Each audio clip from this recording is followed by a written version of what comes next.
Ari lang kayo. Sa'yo ako na rin. 35. 35 tita.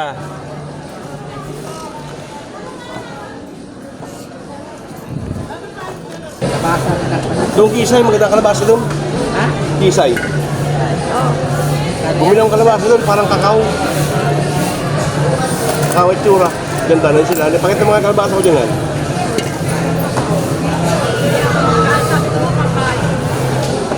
Ganda yan. Ano yan? Ha? Hindi ko man binayaran yan eh. Mamaya pa yung sisingilin. Hindi ko alam kung magkano ang presyo nun. Basta kinuha ko lang. Yan mo na yan. Dahil pag mamaya pa, wala na yun. Wala natin tira. Yeah. 27. Mas magkabo si Kuya. 90. 100.